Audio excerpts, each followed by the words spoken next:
Hello students, पहलवान Gurudeen group of college के अंतर्गत आने वाले पहलवान गुरुदीन महिला महाविद्यालय की इतिहास विभाग अध्यक्ष मैं साधना नागल एक बार फिर इतिहास का एक नया वीडियो लेकर उपस्थित हुई हूँ। यह वीडियो आपके सिलेबस से संबंधित है। वीडियो को लाइक और शेयर जरूर करें। अपनी स्टडी को नियमित रखने के लिए पहलवान गुरुदीन के यूट्यूब चैनल को सब्सक्राइब करें और बेल आइकन दबाएं ताकि आपको नए वीडियो की नोटिफिकेशन मिलती रहे। इस वीडियो में आपको मौर्यकालीन सामाजिक स्थिति के बारे में बताऊंगी। मौर्यकालीन सामाजिक स्थिति। मौर्यकालीन समाज में वर्णाश्रम व्यवस्था और जाति व्यवस्था पूर्णतया विकसित हो गई थी। चारों वर्ण अनेक जातियों में विभक्त थे, जिसके कार्य एवं व्यवसाय परंपरागत ही थे। शिलालेखों से विदित होता है कि समाज में ब्राह्मण एवं क्षत्रिय वर्ग का सम्मान अधिक था। जाति प्रथा का स्वरूप भी बड़ा जटिल था। जातियों में आपसी लेन देन और खान पान लगभग समाप्त हो गया था। मौर्यकालीन सामाजिक स्थिति के विषय में समसामयिक उपलब्ध स्रोतों से विस्तृत जानकारी उपलब्ध होती है। मौर्यकालीन सामाजिक स्थिति का वर्णन इस प्रकार से है। वर्णाश्रम व्यवस्था। वर्णाश्रम व्यवस्था में ब्राह्मणों की प्रधानता थी।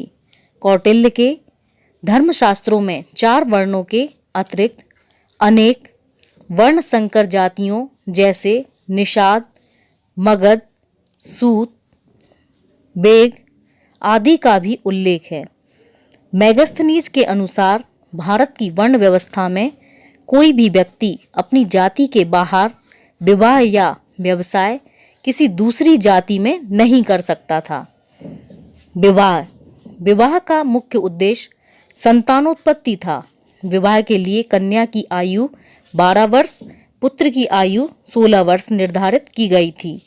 कौटिल्य के अनुसार विवाह के 8 प्रकार थे: ब्रह्म विवाह, देव विवाह, प्रजापत्य विवाह, असुर विवाह, आर्ष विवाह, गंधर्व विवाह, पैशाच विवाह व राक्षस विवाह। पुरुष व स्त्रियां दोनों को ही पुनर्विवाह की अनुमति थी। पुरुषों को अनेक विवाह की भी अनुमति थी। नारी की दशा। मौर्य काल में स्त्रियों को पुनर्विवाह व नियोग की अनुमति थी। स्त्रियां पति की इच्छा के विरुद्ध कोई कार्य नहीं कर सकती थीं। मौर्य काल में वेश्याओं का भी उल्लेख मिलता है, जो जीवन यापन के लिए राजा का मनोरंजन करती थीं। स्त्रियां गुप्तचरों व सैनिकों के रूप में भी कार्य करती थीं। यूनानी लेखकों के अनुसार राजघराने की स्त्रियां आवश्यकता पड़ने पर शासन भी अपने हाथों में ले लेती थीं। मौर्य काल में सती प्रथा का प्रचलन नहीं था। रहन सहन। मौर्यकालीन भोजन में दूध, अन्न व मांस का भी उल्लेख मिलता है। दूध भारतीयों का मुख्य पेय था। मौर्यकालीन लोगों द्वारा दूध के अतिरिक्त मधु, शरबत व अंगूर के रस का भी सेवन किया जाता था। मेगस्थनीज के अनुसार मदिरा का प्रयोग केवल समाज के विशेष पदाधिकारियों में होता था।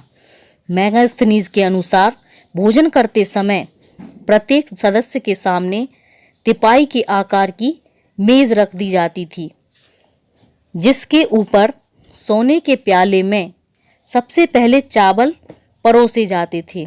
उसके पश्चात अन्न पकवान परोसे जाते थे। मौर्य काल में लोग सूती वस्त्र धारण करते थे। उनमें सोने व हीरे आदि के आभूषणों को पहनने का प्रचलन था। विहार यात्राएं, मल्ल युद्ध, रथ दौड़, खेल कूद, नृत्य व संगीत आदि अनेक मनोरंजन के प्रमुख साधन थे। दास प्रथा। मौर्य काल में यूनानी लेखकों ने दास प्रथा के प्रचलन का भी उल्लेख किया है। अशोक के अभिलेखों में दास से मधुर व्यवहार करने की बात कही गई है। अनार्य ही दास होते थे, जिनका क्रय विक्रय किया जाता था। मौर्यकालीन समाज की सर्वोच्च विशेषता नैतिक स्तर था। अशोक के अभिलेखों में माता पिता की आज्ञा का पालन, गुरुजन का आदर करना, अहिंसा, दान, क्षमा, सत्य, सहिष्णुता का विकास आदि इस बात की संस्तुति करते हैं।